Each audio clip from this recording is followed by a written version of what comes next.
समांतर क्रम संयोजन। हमने श्रेणी क्रम संयोजन पढ़ लिया है। अब चलेगा हमारा समांतर क्रम संयोजन। अब सबसे पहले तो हम इसमें क्या बनाएंगे परिपथ बनाएंगे। तो ये तो हो जाएगी हमारी क्या सेल बैटरी, ठीक है। इधर में हो जाएगा हमारा जी के, और यहाँ पर लगा देंगे हम क्या विभवांतर। ये लग गया हमारा, ठीक है। ये हो जाएगा हमारा बिंदु ए, ये हो जाएगा बिंदु, ठीक है। ये हो जाएगा प्रतिरोध एक, तो ये हो जाएगा हमारा प्रतिरोध, ये तो हो जाएगा R1, और ये हो जाएगा हमारा R2, ठीक है। और इसी में लगा देते हैं हम एमीटर। क्या लगा देते हैं? एमीटर। अब एमीटर क्यों लगा रहे हैं? क्योंकि एमीटर करता है धारा का मापन। किसका मापन करता है एमीटर? धारा का। अब हमने बताया आपके लिए कि इसमें क्या है, समांतर क्रम में धारा का मान कैसा होता है? अलग अलग, I1, I2, I3, ठीक है। श्रेणी क्रम में तो कैसा था, धारा का मान समान, इसमें धारा का मान अलग अलग, ठीक है। कैसा होगा? अलग अलग। अब हम देखते हैं इसकी क्या परिभाषा। ये हो गया बिंदु ए, ये बिंदु बी। अब इसकी परिभाषा देखो, ऐसा संयोजन जिसमें सभी प्रतिरोधों का प्रथम सिरा, ये कौन सा है इसका प्रथम सिरा, सभी प्रतिरोधों का प्रथम सिरा किससे, बिंदु ए से, और सभी प्रतिरोधों का दूसरा सिरा बिंदु बी से जुड़ा होता है, उसे क्या कहते हैं अपन? समांतर क्रम संयोजन या पार्श्व क्रम संयोजन भी कहते हैं। क्लियर? ये परिभाषा आपके समझ में आ गई होगी। देखो, सभी प्रतिरोधों का प्रथम सिरा, देखो R1 का R2 के ये प्रथम सिरा हो गया, ठीक है। यहाँ पर जुड़ रहा है बिंदु ए पर, और इन सभी प्रतिरोधों का बिंदु दूसरा सिरा बिंदु बी पर जुड़ा होता है, उसे अपन क्या कहते हैं? समांतर क्रम संयोजन कहते हैं। अब इसमें क्या है, देखो विभवांतर का मान तो कैसा रहेगा? समान। विभवांतर का मान समान,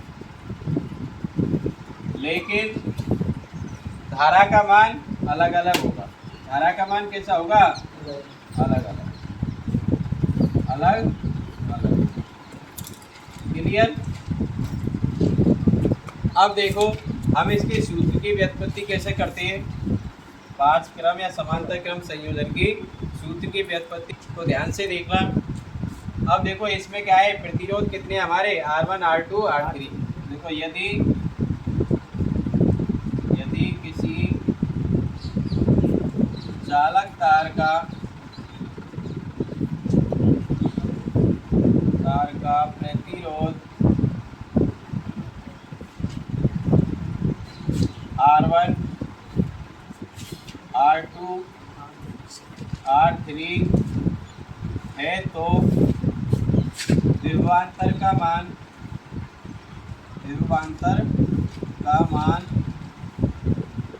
समान होता है।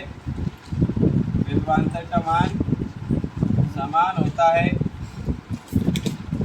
ठीक है। धारा का मान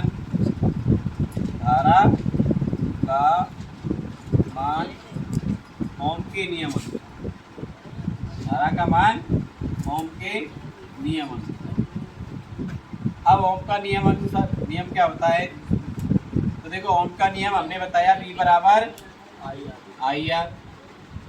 हमें निकालना किसका मान है? धारा का, I का। तो हम इसको इस तरह से लिख सकते हैं, I बराबर V/R। लिख सकते हैं या नहीं? ठीक है, लिख सकते हैं। अब इसमें देखो धारा हमारी कितनी है? I1, I2, I3। तो इन सभी के मान निकालने हैं हमें, I1 का, I2 का और I3 का। तो देखो I1 का मान क्या होगा? I1 बराबर V/R1, क्योंकि विभवांतर का मान तो समान है। I2 बराबर V/R2, I3 बराबर V/R3। इसको दे देंगे, पूरे को क्या दे देंगे? समीकरण नंबर 1। समीकरण नंबर 3। ठीक है, अब देखते हैं हम टोटल किसका धारा का मान निकाल के देखते हैं, कुल धारा का मान। ये तो हमने एक एक धारा का मान निकाल लिया, I1 I2 I3 का। अब इन सभी धाराओं का मान निकालेंगे। तो देखो,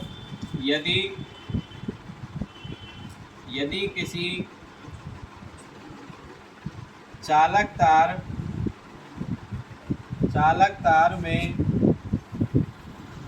धारा I1 I2 I3 है तो कुल धारा का मान तो कुल धारा का मान कितना होगा? देखो, I बराबर I1 plus I2 plus I3 होगा या नहीं? देखो, ये तो एक एक धारा का मान निकाल लिया। अब हम तीनों का धारा का मान निकालेंगे। तो I बराबर I1 I2 प्लस I3, इसको दे देंगे अपन समीकरण नंबर 2। क्या दे देंगे? समीकरण नंबर 2। परंतु ओम के नियम अनुसार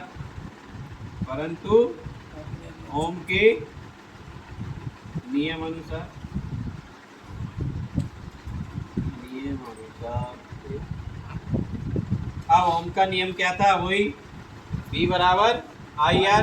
तो हम उसको डायरेक्ट लिख सकते हैं क्या? V बटे वो I बराबर हमारे, देखो यही था, V बराबर IR।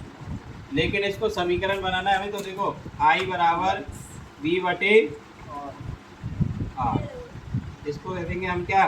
समीकरण नंबर 3। अब देखो, हमें इसमें मान निकालना है। कौन से? समीकरण नंबर 2 से। समीकरण नंबर 2 से। अब समीकरण नंबर 2 से हम कैसे निकालेंगे? तो देखो, हमारे पास I का मान चाहिए, तो हमारे पास I का मान ये रहा, और ये नहीं है तो ये रहा, यहाँ से लिख सकते हैं। तो देखो, I का मान समीकरण 3 से रख देंगे, I1 I2 I3 का मान समीकरण 1 से रख देंगे। ठीक है, रख सकते हैं या नहीं? देखो, I1 का मान ये रखा, I2 का मान ये रहा, I3 का मान ये रहा। क्लियर? अब तो हम लिखते हैं समीकरण 3 से तो I का मान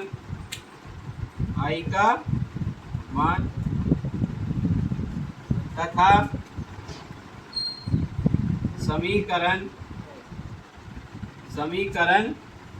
1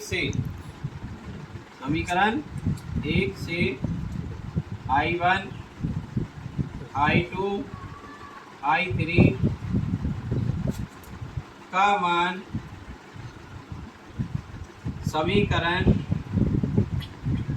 2 में रखने पर, तो रखो, बिल्कुल सीधा है। देखो, इस सूत्र को हम, देखो, ये समीकरण को, ये वाले समीकरण मैं यहाँ पर लिख देता हूँ। I बराबर I1 plus I2 plus I3। ठीक है, अब I का मान हमारे पास क्या है? V बराबर, ये I बराबर V बटे R। तो I का मान लिख सकता हूँ यहाँ V बटे R। क्लियर? I1 का मान क्या है समीकरण 1 में? तो V बटे R1। ठीक है, I2 का मान V बटे R2 और I3 का मान V बटे R3। अब यहाँ तक हो गया अपन का। अब इसमें क्या करना है हमें? कॉमन दिख रहा है एक, और कॉमन क्या दिख रहा है? विभवांतर। क्या दिख रहा है? ये वाला विभवांतर सभी समान है। देखो, इसमें R1 है, इसमें R2 है, R3 है, तो इसमें से तो हम कॉमन ले नहीं सकते हैं। अब कॉमन किस में से लेंगे? देखो, तो V बटे R बराबर, इस B को कॉमन ले लेते हैं। अब B को कॉमन लेते हैं तो इसकी जगह पे क्या बच जाएगा? 1।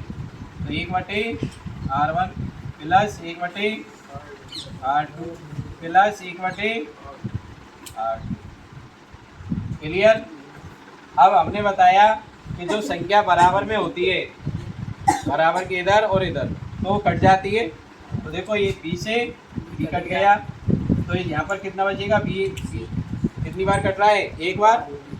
तो 1 बटे R बराबर, ये तो कट गया, 1 को इससे गुना करेंगे तो कितना आएगा? 1 ही आएगा। तो देखो, 1 बटे R1 plus 1/R2 plus 1/R3। समीकरण नंबर 4। समीकरण नंबर 4। तो ये हमारे कौन सा समांतर क्रम संयोजन का क्या आ गया, सूत्र की व्युत्पत्ति हमने कर ली। ठीक है, ये हमारा यहाँ तक क्लियर हो गया। अब अगर हम सोचते हैं कि मान लो किसी परपथ में क्या है, प्रतिरोधों की संख्या 3 से अधिक हो, क्या हो, 3 से अधिक। वैसे तो क्लियर यहाँ तक हो गया, लेकिन प्रतिरोधों की संख्या 3 से अधिक हो तो अपन क्या लगा देंगे, आर है। तो देखो यदि प्रतिरोधों की संख्या